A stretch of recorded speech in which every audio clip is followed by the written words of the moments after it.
Hi, I'm Anita. And I'm Jordan, and today I want to talk about the weather. Really? The weather? Absolutely.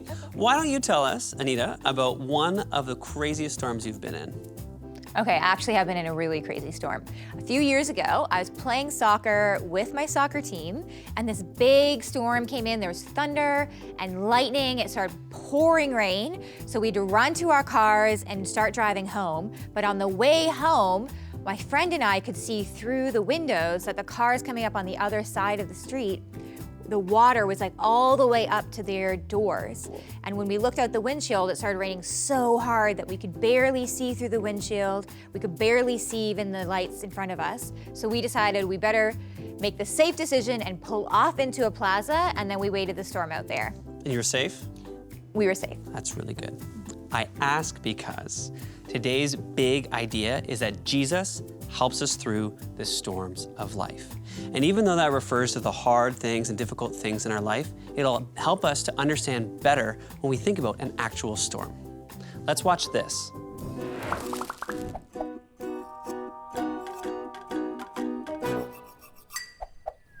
Fun fact, did you know that Hudson's Bay is the biggest bay in Canada? Not the store, the body of water. Hey everybody, it's Jimmy. Good to be with you here again today. A number of years ago, I was working as a landscaper. And so one day we were cutting the grass and I was on a riding lawnmower around this industrial area. And I remember my friend Steve running around the corner of this building and he was screaming, look up, run, run, run. And I looked up and the clouds were all like a really limey green and kind of rolling and swirling together. You know where this is going. We were about to be caught in not just a downpour, but a tornado. And it turns out there was a funnel cloud that day. And so we turned all the equipment off and ran into the lobby of this building and waited this storm out. And a couple of the pieces of equipment got damaged because of how windy it got. And so this leads us to today's big idea, which is that Jesus helps us through the storms of life. And so let's read, picking it up in Mark chapter 4 in verse 37. It says, but soon a fierce storm came up. High waves were breaking into the boat, and it began to fill with water. And Jesus was sleeping at the back of the boat with his head on a cushion, like you do. The disciples woke him up, shouting, Teacher, don't you care that we're going to drown? And when Jesus woke up, he rebuked the wind and said to the waves, Silence, be still. Suddenly the wind stopped, and there was a great calm. And then he asked, Why are you afraid? Do you still not have any faith? And the disciples were absolutely terrified. Who is this man? They asked each other. Even the wind and the waves obey him.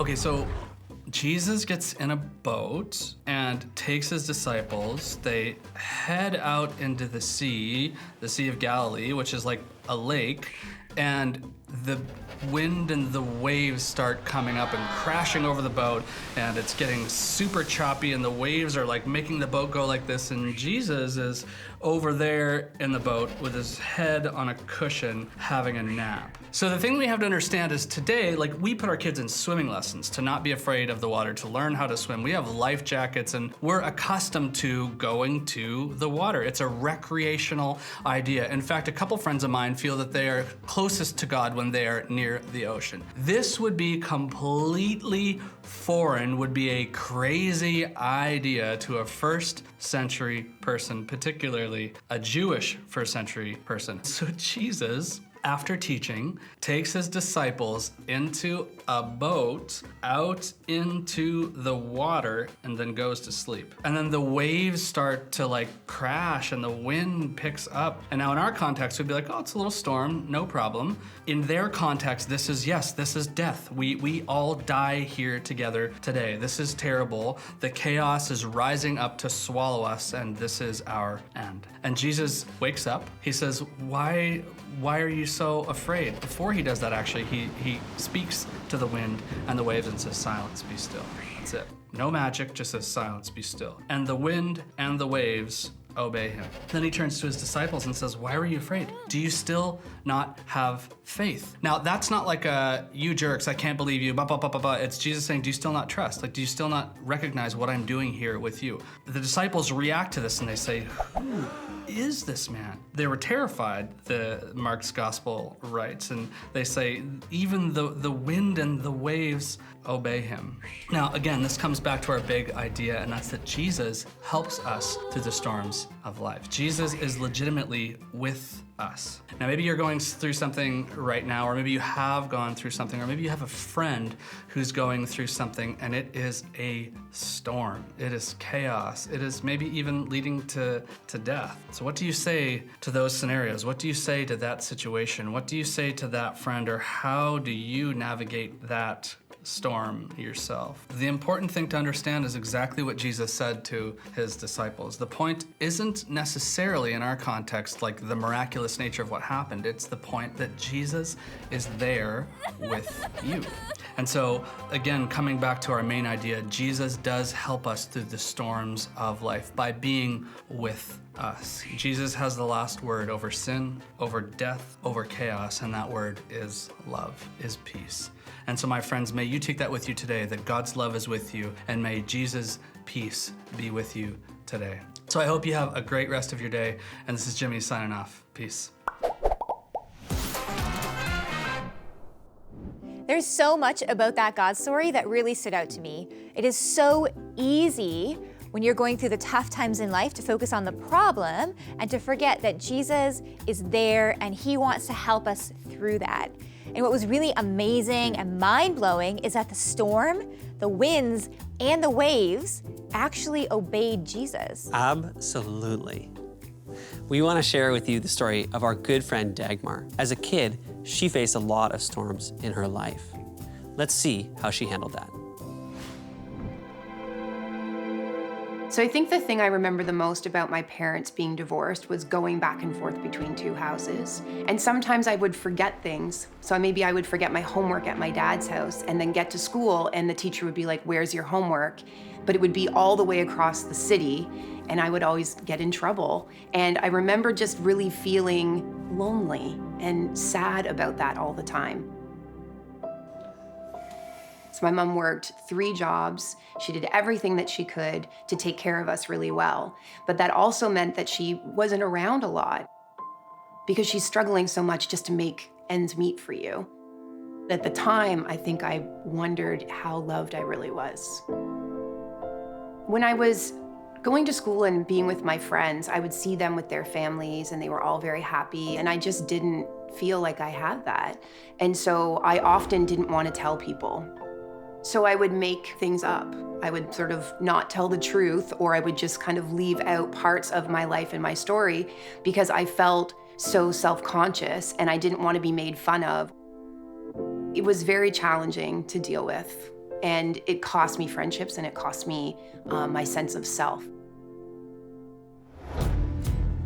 I would make friends with anybody, whether they were a good person or not a good person, and I would do whatever was happening at the time. So if people were skipping school, I might decide to do that. If people were doing other things, I would do other things. Like, I just sort of was easily led into directions that ended up being mistakes and having consequences for me.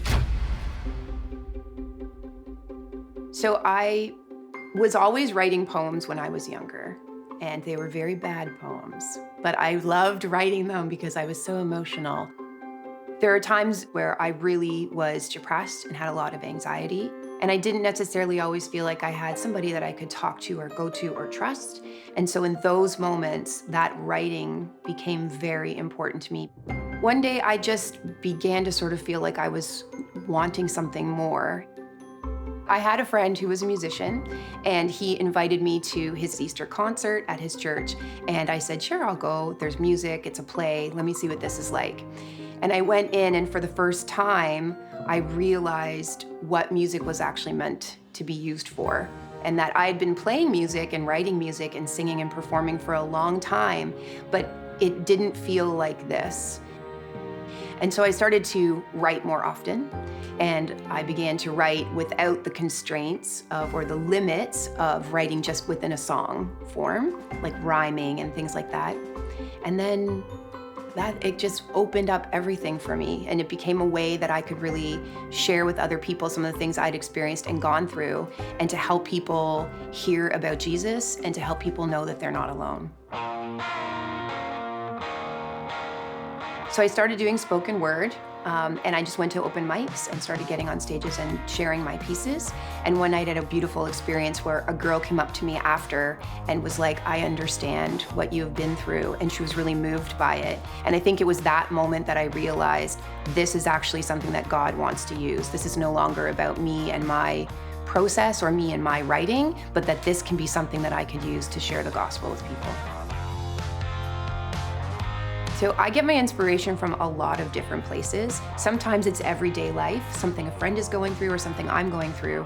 It could be something as simple as shopping at a vintage store. And then when I begin to write, it's like that's fuel for the fire, that when I get to the paper, I actually have more to pull from because of those things.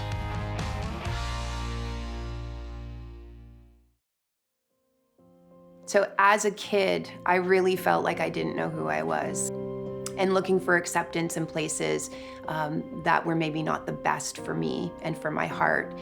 But then once I met Jesus, everything changed. Everything in your life begins to have just a little more hope in it. And that all the things that you go through are for a reason, and that He will use all of them for good. And so now, knowing who I am in Him has just given me this really great opportunity to feel so loved and so planted and so solid in what He says about me and who He says I am, that I can use that overflow to sort of talk to other people about it and let them know that there's somebody that loves you.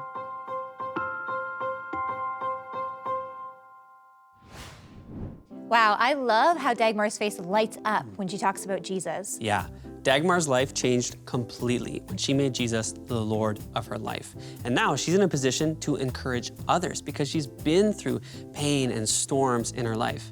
And she also knows the freedom and healing that comes from knowing Jesus. Yeah, and just like Jesus calmed the storm when the disciples panicked, Jesus can calm the storms, the hurt, and the pain that we sometimes experience in our own lives. Let's break up into small groups and see what this looks like in our own lives.